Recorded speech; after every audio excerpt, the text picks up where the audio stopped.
ये 5 आईपीओ तो 19 दिसंबर को लॉन्च हो चुके हैं और इसके ऊपर में एक रिव्यू वीडियो भी हमने बना के ऑलरेडी यूट्यूब चैनल पे डाल दिया था। अगर आपने अभी तक नहीं देखा है, आई बटन के बगल में आपको लिंक आ जाएगा, किस में अप्लाई करना है किस में नहीं अप्लाई करना है, इसका आपको एक रफ आइडिया लग जाएगा वीडियो देखने के बाद, तो एक बार चेकआउट कर लेना। इसका सब्सक्रिप्शन क्लोज होने से पहले 3 आईपीओ इनको और नया लाना था, चयन तो था नहीं, 3 आईपीओ और नया लॉन्च होने वाला है 20 दिसंबर को। तीनों का लास्ट डेट ऑफ सब्सक्रिप्शन होगा 24 दिसंबर और ये 3 एक साथ एक्सचेंजेस पे लिस्ट होंगे 30 दिसंबर को। और ये तीनों ही मेन बोर्ड आईपीओ है, यानी अच्छा खासा बड़ा आईपीओ होने वाला है। ये आपको जीएमपी के हिसाब से मैंने यहां शॉर्ट करके बता दिया है। अगेन ये जिस समय मैं वीडियो बना रहा हूं 19 दिसंबर को इवनिंग में, उसके हिसाब से उस समय का ये ग्रे मार्केट प्रीमियम है। जैसे जैसे ये चेंज होता जाएगा मैं आपको कम्युनिटी सेक्शन में अपडेट कर दूंगा, तो उसके लिए आपको टेंशन नहीं लेना, आप बस कम्युनिटी सेक्शन चेक कर लेना। फिलहाल इस पर्टिकुलर वीडियो के अंदर में अपने ये 3 आईपीओ का एक डिटेल्ड रिव्यू करेंगे, जिससे कि आपको आइडिया लग जाए किस में अप्लाई करना है किस में अप्लाई नहीं करना है। अगेन जो शॉर्ट टर्म में अप्लाई करने वाले हैं फालतू वीडियो देख के कोई फायदा नहीं है। लिस्टिंग गेन्स ही अगर आपको लेना है स्ट्रेट जीएमपी के हिसाब से अप्लाई कर देना। अपने करते हैं लॉन्ग टर्म के हिसाब से अप्लाई, और जब लॉन्ग टर्म में आप बात करते हो सो ग्रे मार्केट प्रीमियम सिर्फ एक छोटा सा मेजर होता है, वो कंप्लीट मेजर नहीं होता। इसके लिए अपने को बहुत सारे पैरामीटर्स को के ऊपर में असेस करके एक डिसीजन लेना होता है, अप्लाई करना चाहिए या नहीं अप्लाई करना चाहिए।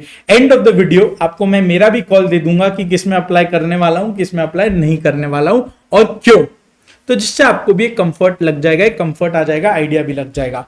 चलो एक एक करके एनालाइज करते हैं। सबसे पहले अगर सेनोरेस फार्मास्यूटिकल्स का बात करें तो ये थोड़ा जाना पहचाना आपको लगेगा। 2020 कोविड के समय में अगर आपने आइवरमेक्टिन दवाई सुना था या आइवरमेक्टिन दवाई कंज्यूम किया था, सभी ने किया होगा, वो कंपनी है जो आइवरमेक्टिन बनाती है। तो बेसिकली कुछ नहीं है, फार्मास्यूटिकल कंपनी है जो टैबलेट्स वगैरह बनाती है, इंजेक्शन एंड टैबलेट्स बनाती है। नॉर्मली इसका जो मार्केट है वो अराउंड 80% एक्सपोर्ट के ऊपर है, तो यानी ये बना के डेवलप्ड कंट्रीज को बेच रही है, जैसे कि यूएस, यूके, कनाडा, ये 3 कंट्रीज इसके मेजर मार्केट्स है। ऐसा नहीं है इंडिया में नहीं बेचती, इमर्जिंग मार्केट्स में नहीं बेचती है, बट अभी वो उसमें बिल्ड कर रही है। 43 कंट्रीज है लेकिन अभी वो बहुत छोटा पोर्शन है, उस पर वो बिल्ड कर रही है। 3 इसके R&D फैसिलिटीज है इंडिया और यूएस मिला के, और इसका एक मैन्युफैक्चरिंग यूनिट है अहमदाबाद में, इसीलिए एक्सपोर्ट कर रही है बेसिकली। तो फार्मास्यूटिकल कंपनी हुआ ये। 582 करोड़ का इसका आईपीओ है, जिसमें से 500 करोड़ इसका फ्रेश इशू है, यानी this is a positive sign. क्यों है भाई? इसको केपेक्स करना है, रीपेमेंट ऑफ बोरोइंग्स करना है, एक्विजिशन करने, अगर एज टाइम जैसे जैसे आएगा, जैसे इसको कोई अपॉर्चुनिटी मिलेगा कोई फार्मा कंपनी को अक्वायर करने का, वो अक्वायर कर लेगी, और वर्किंग कैपिटल नीड्स हैं इसके। 82 करोड़ का ऑफर फॉर सेल है, चलो ठीक है, नेग्लिजिबल पोर्शन है, कोई प्रॉब्लम नहीं है। रेवेन्यू का अगर अपने बात करें 217 करोड़ का रेवेन्यू है FY24 एंड पे, 285% का ग्रोथ आया है। FY22 और FY23 उतना ज्यादा रेवेन्यू था नहीं कंपनी में, FY24 आईपीओ चलाना था, FY24 में कंपनी ने बहुत अच्छा रेवेन्यू ग्रोथ पोस्ट किया, और चलो उसके बहाने से इसने आईपीओ भी ले आया। प्रॉफिट का अगर बात करें 33 करोड़ का प्रॉफिट है, 475% का प्रॉफिट्स का ग्रोथ रहा है लास्ट 2 साल में। अगेन ये दोनों डेटा जो है वो FY24 में ही शूट अप किया है। 22 और 23 का अगर आप डेटा देखो तो आपको इतने अच्छे नंबर नहीं दिखेंगे। प्रॉफिट मार्जिन इसका 15.25% का है, ROE 23.6% है, which is very good.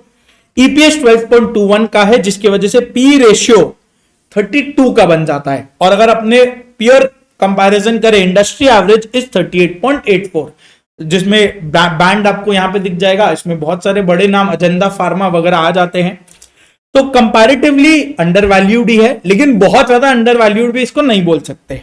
Debt equity 1.07 का है। फार्मा कंपनी में डेट नॉर्मली रहता ही है, क्योंकि इन्हें R&D करना पड़ता है, इनको R&D करना पड़ता है, बहुत बड़ा एक्सपेंस है वो।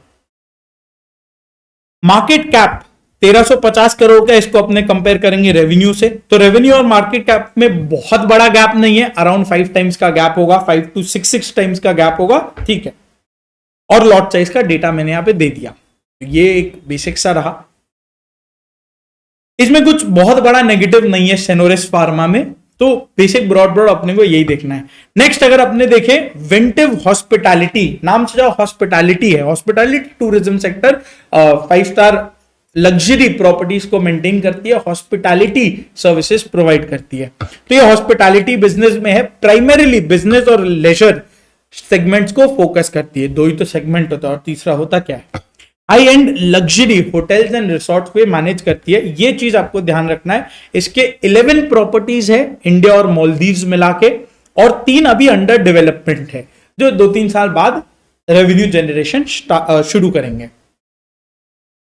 1600 करोड़ का इनका आईपीओ है, लेकिन ये 1600 का 1600 करोड़ 100% आईपीओ फ्रेश इशू में जा रहा है, यानी इसके प्रमोटर्स कोई शेयर नहीं बेच रहे, which is a very positive sign.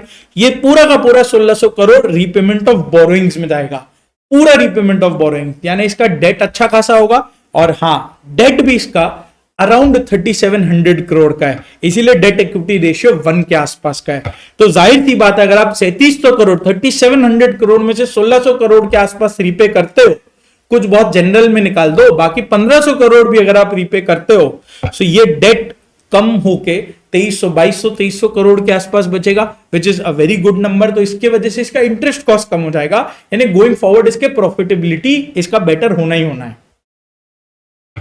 Offer for sale कुछ है नहीं, रेवेन्यू इसका अच्छा है, 1907 करोड़ का 26% का ग्रोथ पे चल रहा है, which is very good. Steady growth है कंपनी में, ऐसा नहीं है कि बहुत अचानक से कोई शूट हो गया, बहुत अचानक से कुछ गिर गया, स्टेडी ग्रोथ है, विच इज पॉजिटिव। एक सुपर नेगेटिव साइन इसमें यह है कि ये कंपनी अभी तक लॉस कर रही है। FY22 में भी इसने लॉस किया, 23 में प्रॉफिट किया, 24 में अगेन 67 करोड़ का ये लॉस कर गई।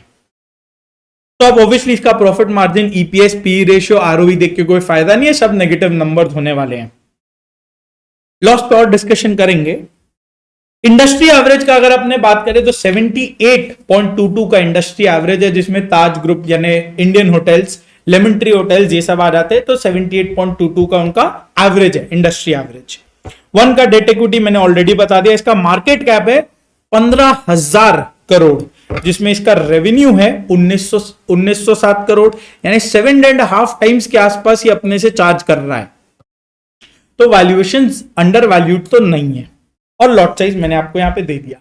अब इस कंपनी का अगर बात करें, एक दो खास बातें मैं आपको बता देता हूं। ये जो 11 प्रॉपर्टीज है ना, अगर आप इसके प्रोस्पेक्टस को देखोगे, ये सारे प्रॉपर्टीज इसने 2024 में अक्वायर करे हैं।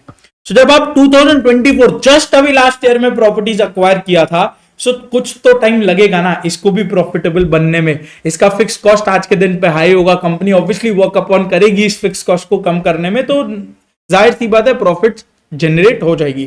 और लॉस बहुत ज्यादा है नहीं एज कंपेयर टू सेल्स, 4 से 5% का लॉस है, नेट में लॉस है।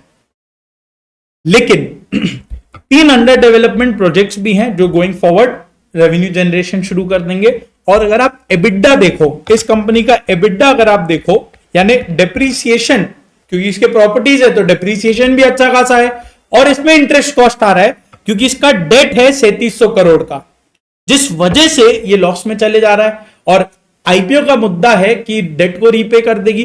तो मेरे ख्याल से, ये मेरा पर्सनल ओपिनियन है कि गोइंग फॉरवर्ड कंपनी का इंटेंट अच्छा है, इसीलिए देखो कंपनी कोई ओएफएस नहीं कर रहा। गोइंग फॉरवर्ड कुछ इसमें बेटर होना चाहिए कंपनी के अंदर में। और टूरिज्म अभी एक ग्रोइंग सेक्टर है, hospitality is related to tourism industry. Third, अगर अपने करारो इंडिया का बात करें, करारो इंडिया ऑटो एंसिलरी सेगमेंट में है। ऑटोमोबाइल ये डायरेक्टली गाड़ी या बाइक नहीं बनाती, बट पार्ट्स बनाती है जो गाड़ी, बाइक, ट्रक्स, ट्रैक्टर्स वगैरह बनाने में काम आती है। तो क्या क्या ये पार्ट्स बनाती है? ट्रांसमिशन सिस्टम्स बनाती है और गेयर्स मैन्युफैक्चर करती है। दो चीज, transmission systems mainly for agricultural construction vehicles, और गेयर्स बनाती है again trucks, agricultural construction vehicles के। दो इसके मैन्युफैक्चरिंग प्लांट है, दोनों ही पुणे में है। एक मैन्युफैक्चरिंग प्लांट ट्रांसमिशन सिस्टम्स बनाती है, एक्सेल्स वगैरह, और एक गेयर्स बनाती है। 1250 करोड़ 1250 करोड़ का ये आईपीओ है, जिसमें से कुछ भी फ्रेश इशू नहीं है। बाकी दोनों तो देखो मेजर पार्ट फ्रेश इशू ही था, ये कुछ भी फ्रेश इशू नहीं है, पूरा का पूरा ओएफएस है, यानी बहती गंगा में हाथ धोया जा रहा है। एग्जिस्टिंग प्रमोटर्स इसके शेयर्स सेल करके निकल रहे हैं। प्रोस्पेक्टस के हिसाब से करारो India is a subsidiary of its holding company. इसकी होल्डिंग कंपनी है करारो international, which is based out of Italy. तो वो कुछ पार्ट अपने शेयर्स को सेल करके निकल रही है। कुछ पार्ट अपने शेयर बेच रही है बेसिकली, और क्या। इसका रेवेन्यू 1807 करोड़ का है, बहुत ज्यादा ग्रोथ नहीं है, 9% का ही ग्रोथ रहा है रेवेन्यू में। 63 करोड़ का प्रॉफिट में ग्रोथ रहा है, 67% ग्रोथ रहा है इस साल के अंदर में। प्रॉफिट मार्जिन बहुत ज्यादा नहीं है, 3.5% का ही खाली प्रॉफिट मार्जिन है। आरओई ठीक है, 17.69% का है। ईपीएस 11 का है, जिसपे पी रेशियो 64 का है, लेकिन इसका इंडस्ट्री एवरेज ही 55.8 का है, जिसमें बड़े बड़े नाम आ जाते हैं, एस्कॉर्ट्स आ जाता है, सोना बीएलडब्ल्यू आ जाता है, रामकृष्णा फॉर्जिंग्स आ जाते हैं। बड़े बड़े नाम आने के बाद भी इसका इंडस्ट्री एवरेज इज 55.8, यानी ये कंपनी ओवर वैल्यूड है, इसका आईपीओ वैल्यूएशन जस्टिफाइड नहीं है।